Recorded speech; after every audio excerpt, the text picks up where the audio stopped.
Rasulillah Nabi Mustafa Muhammad bin Abdullah wa ala alihi wa sahbihi wa wala.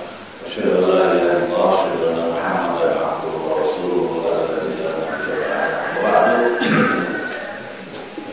puji dan syukur kita panjatkan kehadirat Allah Subhanahu wa taala atas limpahan karunia dan nikmat yang tiada terkira. Salawat dan salam semoga Allah Subhanahu wa taala limpahkan kepada junjungan kita semua Nabi Muhammad sallallahu alaihi wasallam beserta keluarga dan sahabat, tabi'in atau tabi'in dan siapapun yang mengikuti jejak langkahnya dari kiamat nanti. Dan mudah-mudahan kita semuanya dikategorikan sebagai pengikut Nabi Muhammad yang setia. Amin. Amin dulu. Amin. Nah, kita senang pendengarannya. Mohon maaf ada kesalahpahaman saya dengan Bang Aksa. Saya Bang Aksa itu handphone setelah SMS WhatsApp terakhir nggak dibaca. Anak saya nggak pulang ke rumah, jadi saya nggak ada yang antar. Sudah sampai itu Bang Aksa, semua Bang Aksanya nggak baca. SMS atau WhatsApp dari saya. Itu kebetulan mau di telepon lah Bang Aksa, hanya lagi asyik mengaji. Jadi angkat teleponnya dia Bang Aksa.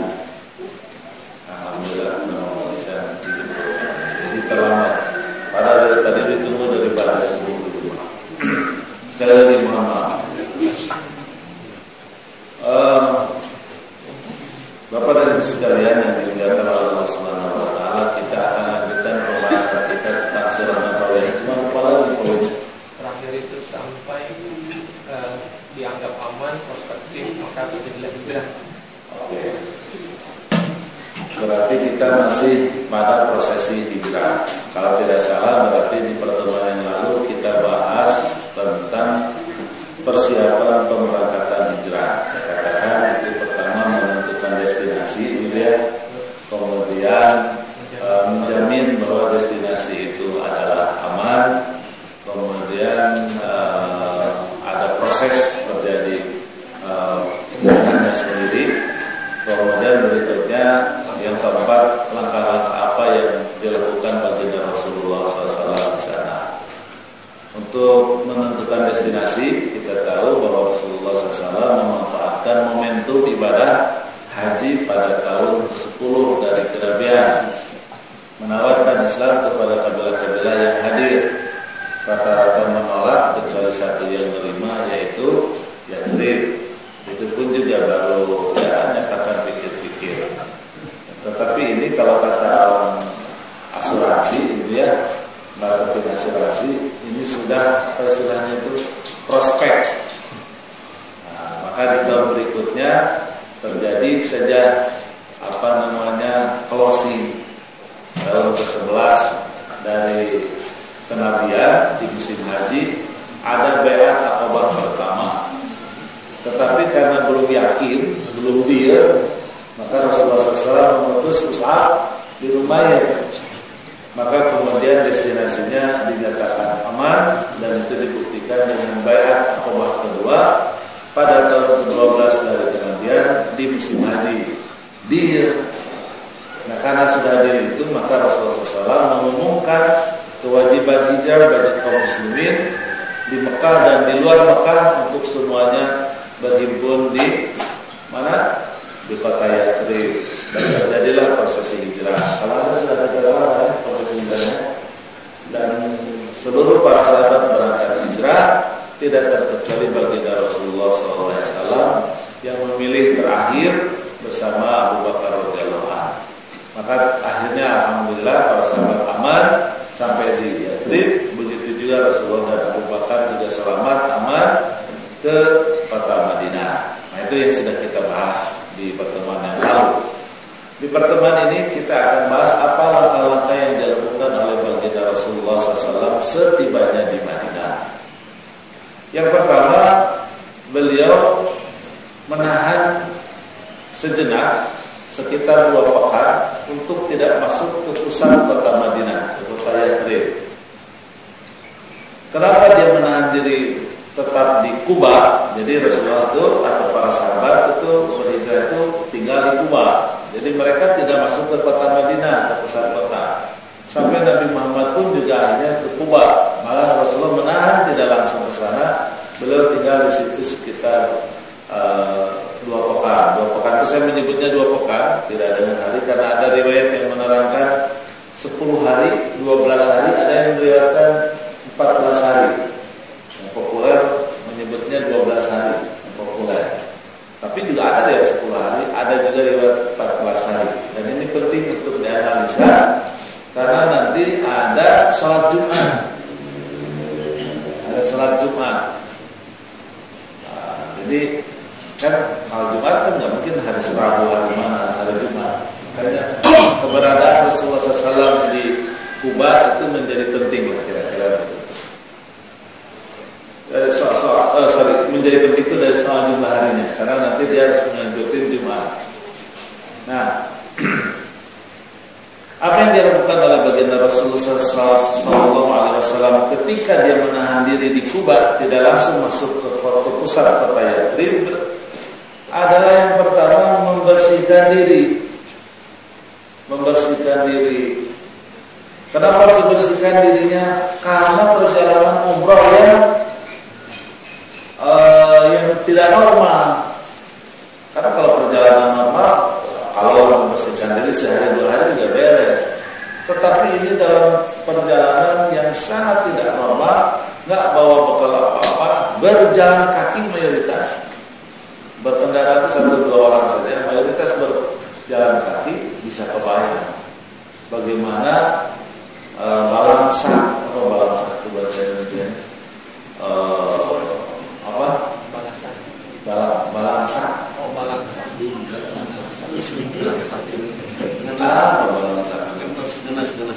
Artinya compang-camping. Compang-camping, kaki luka, badan kurus, pegel-pegel, pokoknya mengkhawatirkan sekali. Jadi kalau memaksakan diri masuk ke kota Yathrib, citranya menjadi buruk. Ya kasihan banget ini belas kasihan, kira-kira begitu. Makanya memilih tetap di Kuba dulu, biar menyegarkan dulu badan, membersihkan dulu, dicukur-cukur, dirapi, gitu, biar kelihatan keren. Pakaiannya dirapikan dulu dan lain sebagainya. Ya, dulu tuh kalau sekarang gampang, tinggal ke supermarket langsung bisa jadi baju baru kan gitu. Dulu orang boro-boro, kayak itu harus dirapikan dulu segala macam, yang sobeknya dulu dijahit dulu dan seterusnya. Sehingga kemudian ketika masuk ke kota Madinah itu dalam kondisi sudah kinclong, sudah bersih.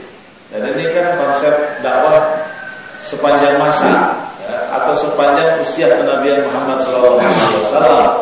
Karena di awal-awal dakwah Islam, firman-Nya di surat Al-Muddathir, ya ayyuhal muddathir qum fa'anzir wa rabbaka fakabbir wa rabbiyaka fatahhir. Jadi jangan pernah mengabaikan penampilan dalam berdakwah, dalam menyampaikan pesan. Penting banget, dan itu memiliki pengaruh besar. Tidak mesti mahal, ya, tetapi tampil sopan, tampil rapi, tampil bersih, ini menjadi tuntutan di dalam dakwah kita. Karena sudah dari sejak awal.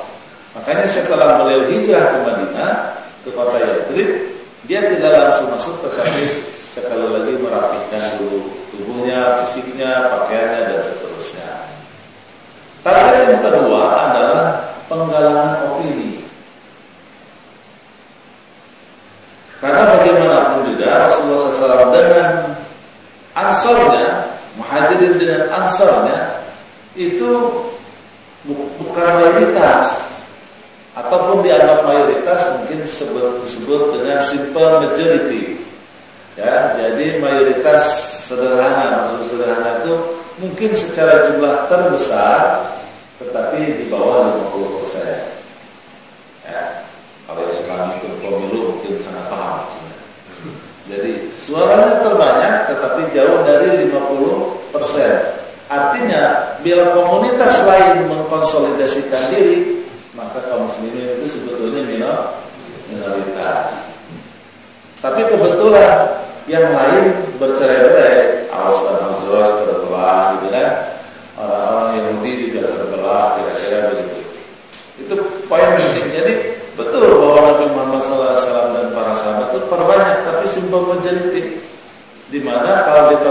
dengan seluruh komunitas yang ada jauh di bawah 50%. Satu itu. Walaupun demikian diuntungkan sebetulnya posisi Muhammad SAW sebagai pemimpin alternatif, dan tidak diketahui oleh masyarakat. Pokoknya ribut aja, namanya juga opini. Jadi sebagai pemimpin alternatif, karena masyarakat Yathrib sudah muak dengan kepemimpinan yang ada.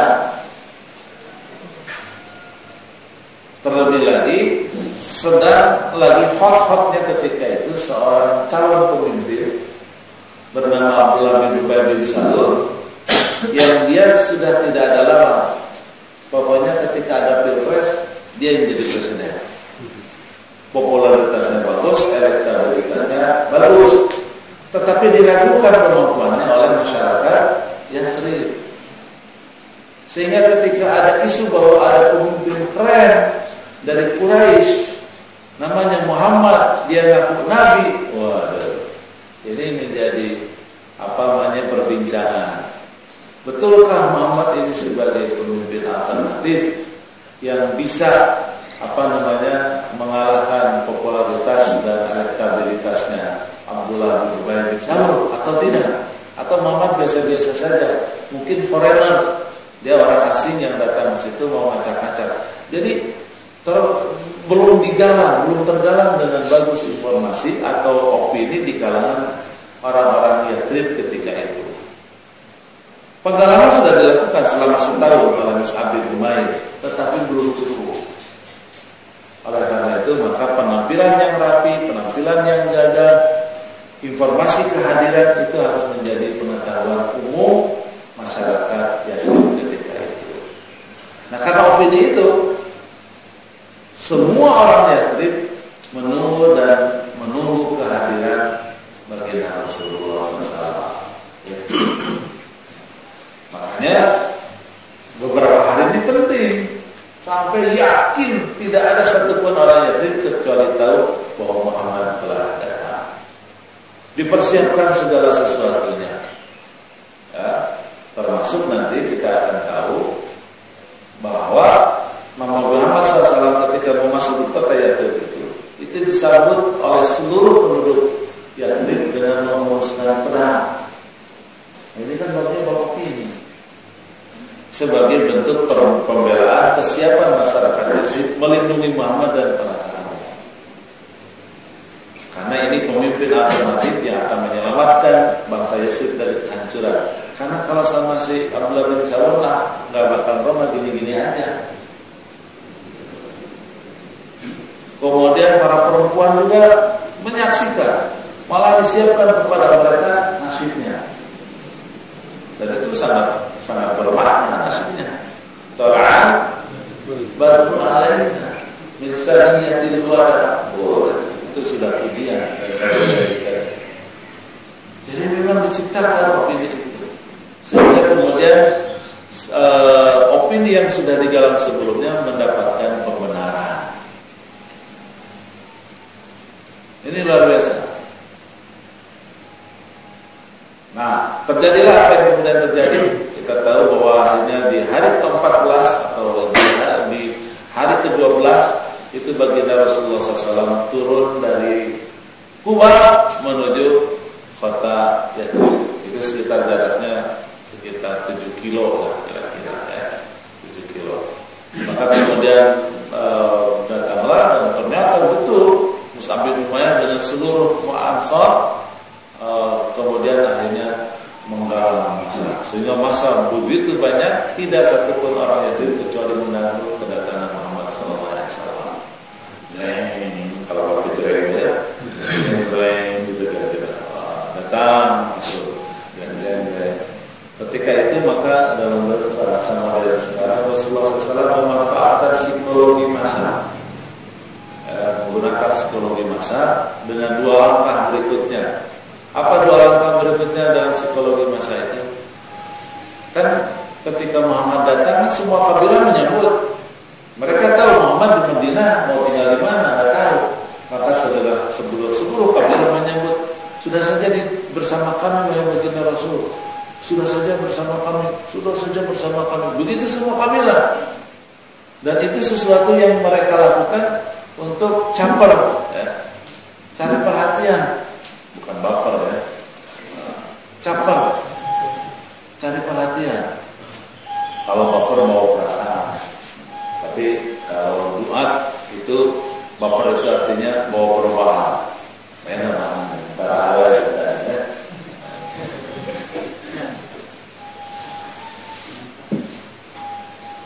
Rasulullah cari perhatian. Kabilah itu cari perhatian. Nantinya sebagaimana umumnya orang Arab akan dibanggakan. Muhammad itu bersama kabilah kami itu. Kabilah kami. Jadi akhirnya jadi bangga-banggaan antar kabilah. Dan Rasulullah mengerti. Disinilah Rasulullah SAW mengobok-obok perasaan, mendramatisir keadaan. Beliau turun, terus ngomong, "Udah, saya nggak bisa nyebut, nggak bisa nolak dari permintaan anda semua. Udah deh, biar hadir, kita serahkan aja sama Quswa." Kan orang Yasir jadi bingung, lah kok nyerahin sama Quswa? Kata Rasulullah, fa innaha ma'murah, karena dia diperintahkan oleh Jibril. Dia mau kemana juga sudah ada yang mendampinginya, enggak lagi saya urus. Itu rambut Nabi, opininya keren, Nabi. Akhirnya mereka membujuk-bujuk unta itu. Yang tadinya membujuk Rasulullah jadi membujuk unta. Kirim sana, kirim situ. Terus aja. Agak lama juga itu sudah. Kata kabilah ini nggak jadi lewat lagi. Dibikin itu aja, dibikin heboh. Hanya kemudian dia memilih di tanah lapang yang tidak bertuan. Tanah lapang yang tidak bertuan. Duduk aja, kata Rasulullah. Udah, Quswa maunya di sini aja. Terus ditanya, ini tanya punya siapa? Nggak ada yang tahu. Baru kemudian ada sedikit lama, ada proses ya, tidak langsung. Oh, itu teman si fulan, enggak, ada proses lama. Ketemulah bahwa penunggunya itu adalah Abdullah bin Ubay,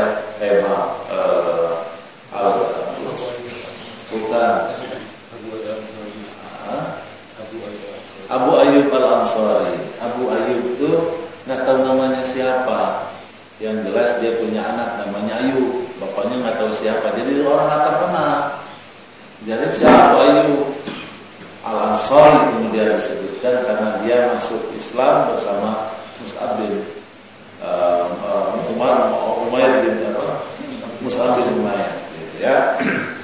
Dia nggak dikenal, makanya Abu Ayyub aja nggak dikenal. Setelah diinterogasi, ketahuan ternyata Abu Ayyub ini pengelola tanah tersebut milik orang kaya. Kalau mau dirunut itu nanti dia itu adalah khadim dari orang tua anak yang yatim itu. Jadi orang tua yang meninggal anak yatim. Akhirnya kemudian dihitung tanahnya, akhirnya dihargakan dan dibeli oleh baginda Rasul Sallallahu Alaihi Wasallam. Ada kuburan sedikit, di situ ada kuburan orang-orang musyrikin, dan kuburannya dipindahkan, dibersihkan sehingga kemudian layak begitu kira-kira. Nah, ini yang pertama dilakukan baginda Rasulullah SAW, datang ke mana? Ke pusat kota Madinah, tentu dengan menaikkan pencitraan, menciptakan opini sedemikian rupa dan akhirnya membeli tanah. Dan ini tentu saja menjadikan pilihannya netral, jadi tidak berpihak ke salah satu kabilah yang besar, Aus dan Khazraj, atau juga salah satu dari kabilah di masing-masing kabilah besar tadi. Sehingga Rasulullah SAW menjadi hal yang normal. Dan kemudian Rasulullah menetapkan itu sebagai tempat tinggalnya dan juga masjidnya. Makanya kemudian masjid yang kemudian didirikan di situ disebut Masjid apa, Bu?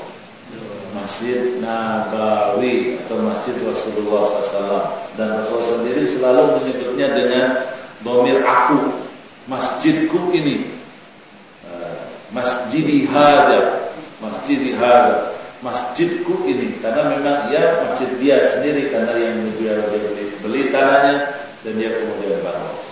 Itu kira-kira. Kemudian akhirnya dibangunlah masjid. selesai dibangun masjid, tentu beberapa hari, bukan beberapa bulan, beberapa hari, karena masjidnya juga dibangun secara sederhana. Beberapa hari jadi, maka kemudian berikutnya Rasulullah SAW menyampaikan pidato politik.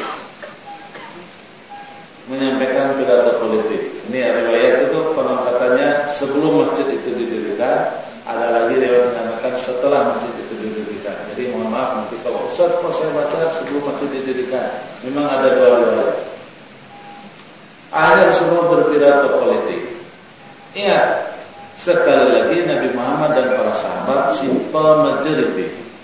Dia terbanyak pengikutnya, tapi jauh di bawah 50%. Jadi kalau dikumpulkan seluruh komunitas, maka Muhammad dan para sahabat itu adalah justru minoritas, ya, paling sedikit. Tapi tadi pencitraannya udah melalu, gitu, udah bagus citranya.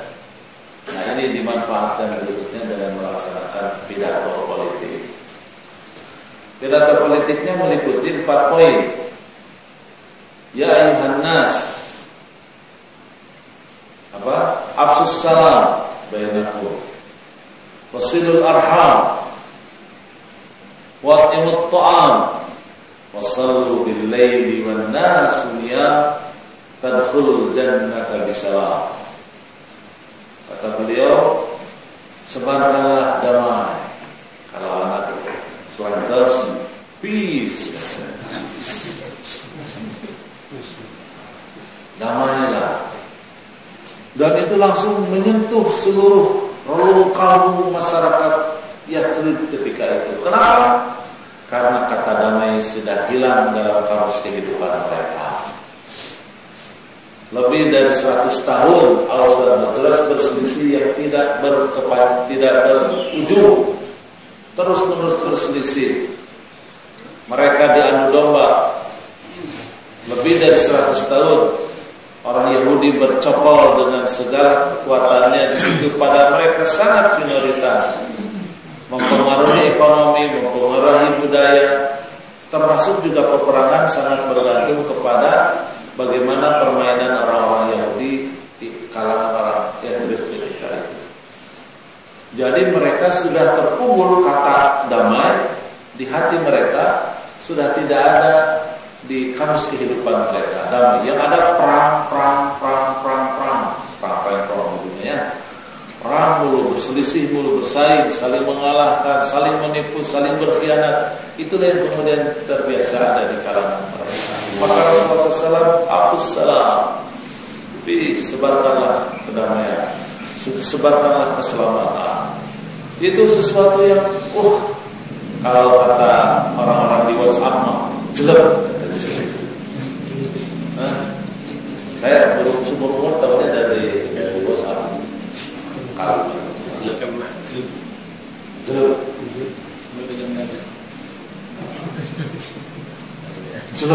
udah. Wasilul arham, cobalah berhubungan satu dengan lain, eratkanlah silaturahmi di antara kalian. Iya, kalau namanya damai itu salah satu bentuknya ada rasa aman, saling berkunjung satu dengan yang lain, terutama antara Aus dan Khazraj. Tapi masa kita silaturahim nggak bawa oleh-oleh, nggak sembunyi apa-apa. Wa'imut ta'am, berbagi makanan, biar lebih hangat suasana. Kayak di majelis taklim al-ukhuwah, ada kopinya, ada lagi nggak ada. Udah sebutin udah nggak ada. Jadi tidak hanya ondok, tapi juga ada sesuatu yang merekatkan satu dengan yang lain. Ini 3 kata ini menjadi apa? Magic word. Sudah sekarang ya. Magic word. Ini kata-kata yang bertuah. Karena memang rasa damai itu tidak ada. Ya kalau kedamaian tidak ada, ya nggak ada hubungan silaturahim. Kalau nggak ada silaturahim, tidak ada suasana berbagi di antara masyarakat. Ini betul-betul magic words yang sangat kena jelek di kalangan seluruh masyarakat ketika itu. Dan kemudian di khasiatnya dengan poin yang keempat, wassallu bil laili wan nas niyam. Itu menunjukkan tentang kepemimpinan beliau. Aku ini pemimpin muslim. Ya, jadi kalau pemimpin muslim itu pertama harus memahami seluruh masyarakat muslim atau non muslim untuk saling berdamai, muslim dan non muslim atau sesama muslim sesama non muslim, untuk saling silaturahim, untuk saling berbagi di antara masyarakat.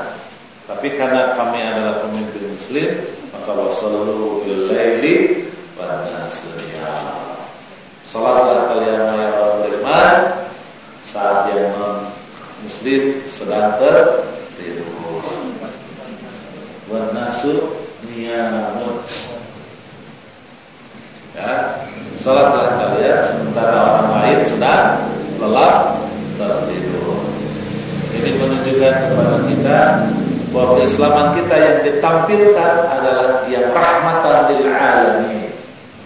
Sementara yang khas kita kaum muslimin cukup dilakukan di kamar masing-masing, di rumah masing-masing, tanpa diketahui orang lain, tanpa memprovokasi agama yang lain. Gitu. Kalau 4 poin tadi 3 plus 1 itu dilaksanakan, maka tadkhulul jannata bisalam. Kalian akan masuk surga dengan selamat. Wah, itu sudah pidato yang luar biasa, sehingga yang ragu semakin yakin dengan pilihannya masuk Islam, yang sudah masuk Islam bersama Mus'ab bin Umair sebelumnya. Yang tidak menerima Islam akhirnya jadi tertarik dan ingin masuk Islam. Tetapi kelompok Abdullah bin Ubay bin Salul masih wait and see, tidak masuk Islam, tetap dalam kekafiran dan kemusyrikannya, tetapi menyatakan diri sebagai pengikut Muhammad, tapi belum menyatakan masuk Islam, masih menunggu celah. Kalau bahasa sekarang masih menunggu istilahnya apa? Bukan menunggu penyelesaian perkara di Mahkamah Konstitusi. Kalau bahasa sekarang di sana ini belum definitif, belum ingkrah. Kira-kira begitu. Tapi ini sudah telah, sudah menang, cuman belum ada keputusan MK, atau sebetulnya untuk momentumnya masih wait and see, masih dia cari peluang untuk tetap menjadi presiden. Nyesek atau udah persiapan berbulan-bulan, menurut survei sudah bagus suaranya, mau dipilih, siapa yang nyesek? Ya. Maka dia melakukan beberapa upaya ya untuk bisa merubah realita kemenangan itu menjadi kekalahan baginda Rasul. Kemenangan Rasul itu menjadi kekalahan, dan ia yang menjadi pemimpinnya. Dan dia menggalang kekuatan. Ya iyalah banyaklah di belakangnya. Masuk Islam saja kondisi yang kedua adalah yang dilakukan Rasulullah SAW kedua adalah berpidato secara politik. Yang ketiga, ini tadi kalau misalnya mendirikan masjid itu sebelum pidato ya berarti sudah. Berarti kalau setelah pidato yang ketiga adalah membangun masjid. Tentu menarik membangun masjid ini. Apa yang menjadi menarik? Pertama, menunjukkan identitas keislaman.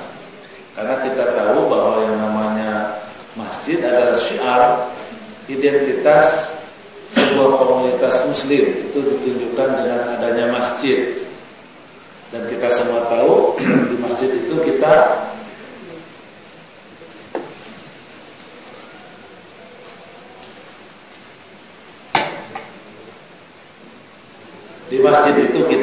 diwajibkan mendirikan sholat dan disunahkan sholat dilakukan secara berjamaah. Kita juga tahu tentang berbagai hal dengan hukum berkaitan dengan masjid, ya, tidak boleh dipakai jual beli, tidak harus dijaga kesuciannya dan seterusnya.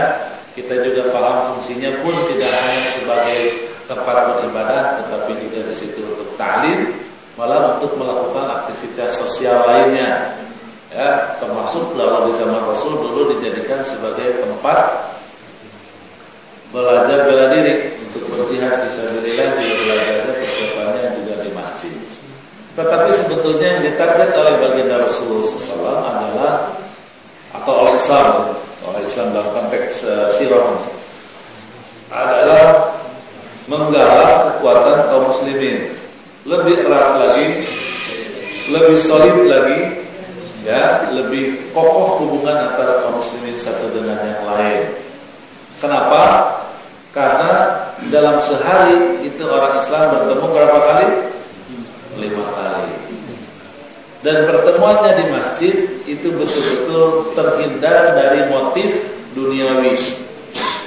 Sekali lagi, kehadiran di masjid itu menghindarkan dari motif duniawi. Karena untuk bertemu kan bisa di tempat yang lain, bisa di pasar, bisa di kebun, ya, bisa di rumah, bisa di mana-mana. Tapi pertemuan antara orang, kalau di luar masjid, pasti motifnya adalah motif duniawi. Nah, ini karena kita tahu misalnya dalam hadis sab'atun apa? Yuzilluhumullahu yawma la dhilla illa dhilluh. Ada 7 kelompok yang tidak dapat perlindungan Allah kecuali hanya perlindungan Allah saja, gitu ya. Tidak ada perlindungan kecuali perlindungan Allah. Itu ada 7 kelompok. Yang pertama kan kita tahu imam adil, kan?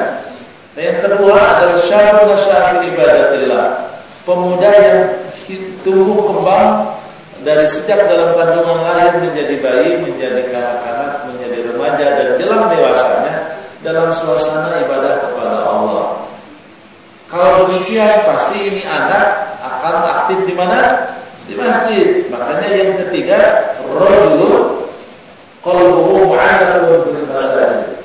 Seseorang yang hatinya terkait di masjid. Karena dia ketika tumbuh kembangnya dalam suasana ibadah kepada Allah, remaja dewasanya dia menjadi aktif di masjid. Nah, kalau aktif di masjid ketemu dong dengan jamaah yang lain. Maka ada yang keempat, rajulani yatahabbani fillahi istama alaihi waftaraqa alaihi. 2 orang yang saling mencintai karena Allah, bertemunya karena Allah, berpisahnya juga karena Allah. Kan gak mungkin terus bersama-sama. Bersama-samanya paling di masjid sehari 5 kali, selebihnya berpisah. Bertemu dan berpisahnya karena Allah. Nah, kenapa poin ini menjadi penting?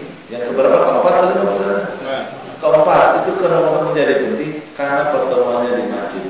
Itulah yang ditargetkan oleh baginda Rasul. Aws dan Khazraj bertemunya di masjid. Muhajirin dan Ansar bertemunya di masjid. Dan tidak ada motif duniawi, karena mereka datang ke masjid 5 kali sehari berbondong-bondong untuk beribadah kepada Allah SWT. Karena tidak ada motif siapapun pada diri mereka, maka tidak terjadi persaingan di antara mereka atau di hadapan baginda Rasul, karena semuanya beribadah kepada Allah. Belum lagi dengan sholatnya, dengan softnya dan lain sebagainya. Bila pelarangan untuk bisnis atau segala macam di dalam masjid itu membuat kemudian orang datang ke situ semata karena Allah. Sehingga kecintaannya tulus, bukan mau bebesan, ya, bukan mau pinjam uang, bukan mau apa hubungannya. Semangat semua orang, kaya dan miskin, tua dan muda, datang ke masjid untuk beribadah kepada Allah Subhanahu wa Ta'ala.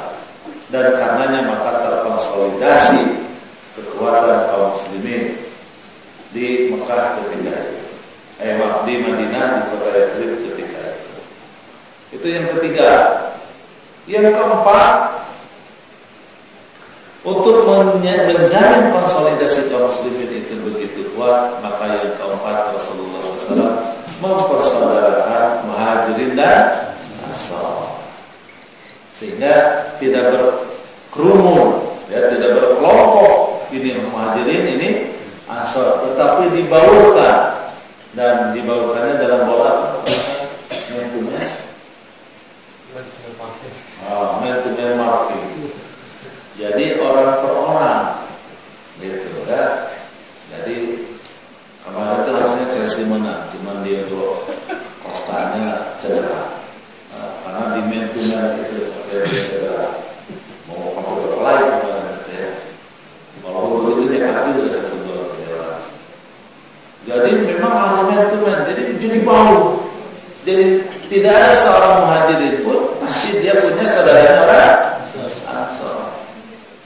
dibagi habis oleh baginda Rasulullah SAW. Tentu sisanya asal lebih banyak dong. Ya. Nah, cuman yang sisanya itu orang-orang yang sudah miskin. Udah nggak kebagian karena dari yang mampu kan gitu. Sampai kemudian ada datang seorang muhajirin sudah susah payah. Rasulullah bersaudara, ini ada muhajirin datang baru nih. Ada yang ansarnya coba ada yang ngacung.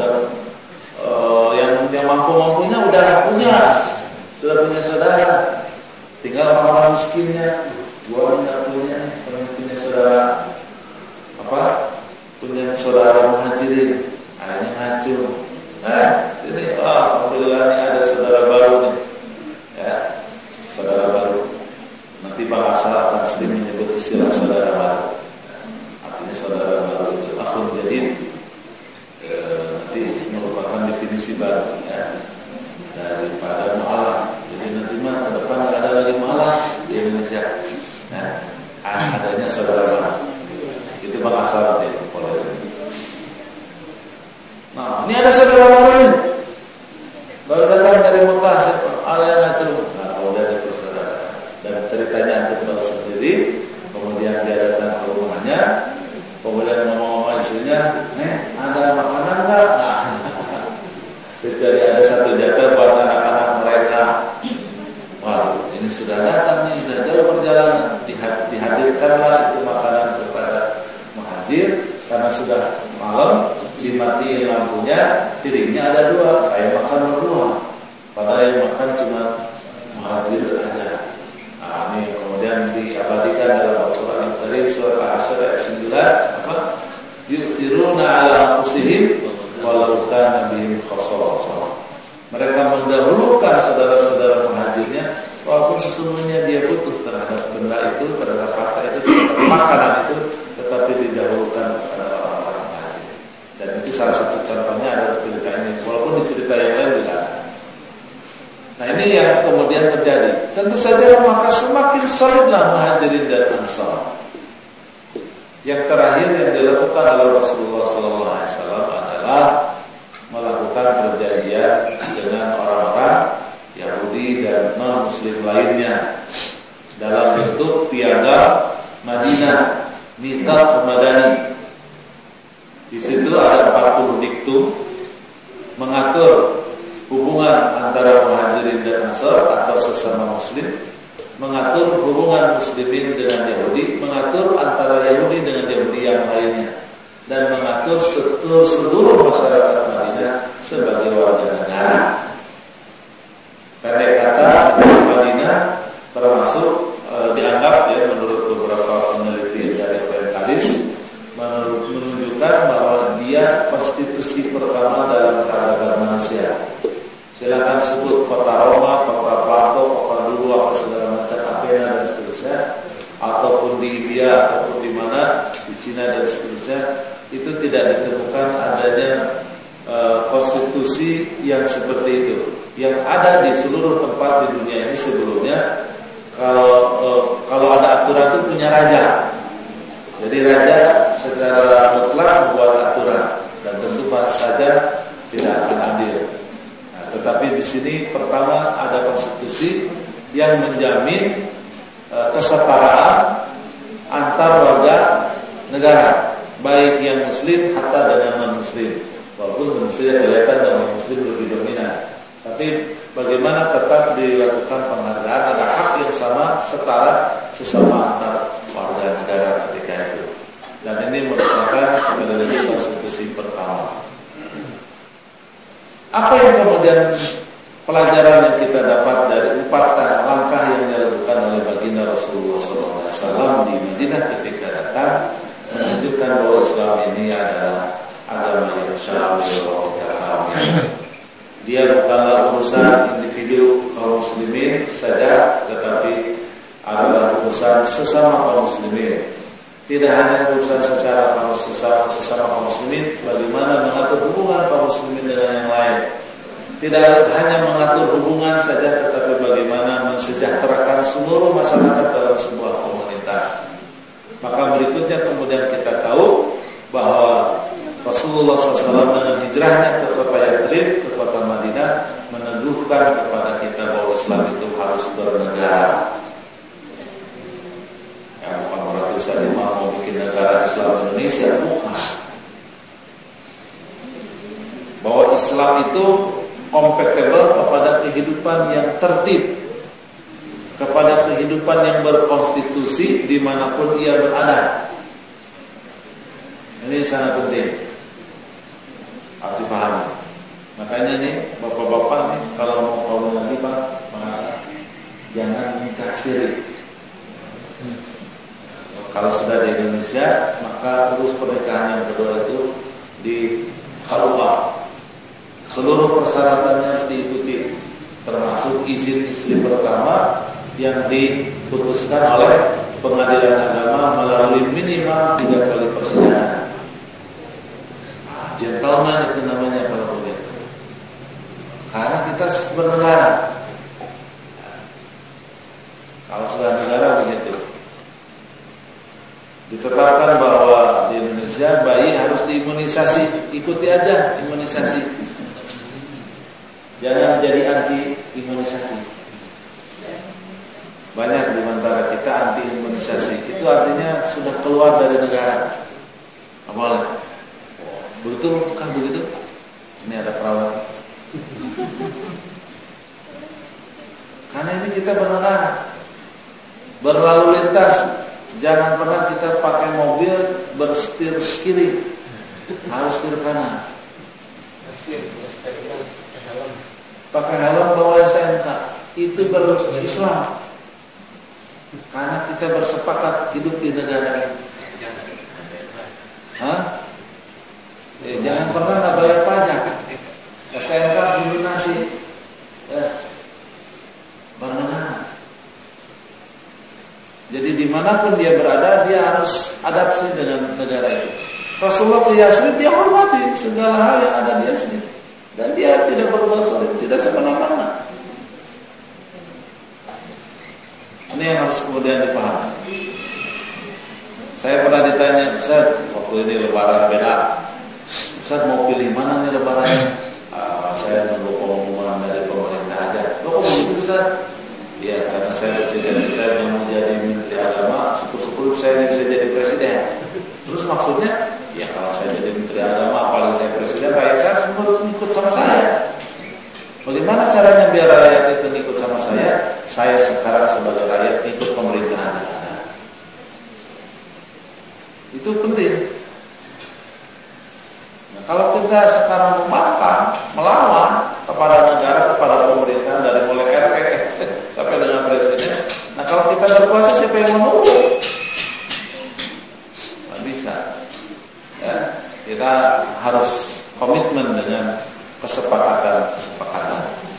Karena Allah berfirman di surat Al-Maidah, ya ayyuhalladzina amanu aufu bil uqud. Ya, ini penting.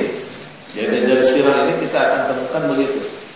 Sehingga pilihan warga negara Indonesia berideologi Islam bukan pilihan yang keliru. Sesuai dengan konstitusi. Orang mau juga pilihannya ateis, silakan saja. Orang pilihannya mau sekuler, silakan saja. Semua juga bebas. Tapi bagaimana kemudian memperjuangkan ideologi masing-masing secara konstitusional, dan itu sudah dibikin oleh baginda Rasulullah SAW ketika beliau berkata. Sehingga nanti segala sesuatunya itu menjadi sah. Kenapa? Karena ada recognize, ada pengakuan, ada recognizing dari seluruh stakeholder, seluruh warga negara di Madinah akan kepemimpinan Muhammad SAW. Kelihatan ibu-ibu sudah gelisah karena jam saya juga sudah menunjukkan jam 6:21. Mohon maaf atas segala kekurangan. Terima kasih atas segala perhatiannya. Nanti kita akan bahas apa-apa saja yang terjadi di Madinah Al-Munawwarah di tahun-tahun pertama dan kedua, agar kemudian kita mengerti bahwa ini adalah sebuah awal di mana terciptanya sebuah masyarakat yang ideal. Dan tentu semuanya penuh dengan ancaman, penuh dengan resiko yang sangat luar biasa, dan ini bisa dipertahankan sedemikian oleh Rasulullah SAW. termasuk nanti akan sampai kepada poin ternyata kehebatan Muhammad SAW di Madinah itu dengan para sahabat itu ditentukan salah satu poinnya adalah kemampuan mengelola isu munafik. Ya, mengelola isu munafik. Nah, ini akan terus kita bahas biar kemudian kita lebih paham dan lebih mengerti lagi. Demikian, mohon maaf atas segala kekurangan. Terima kasih atas perhatian. Aku qouli hadza wa astaghfirullah li wa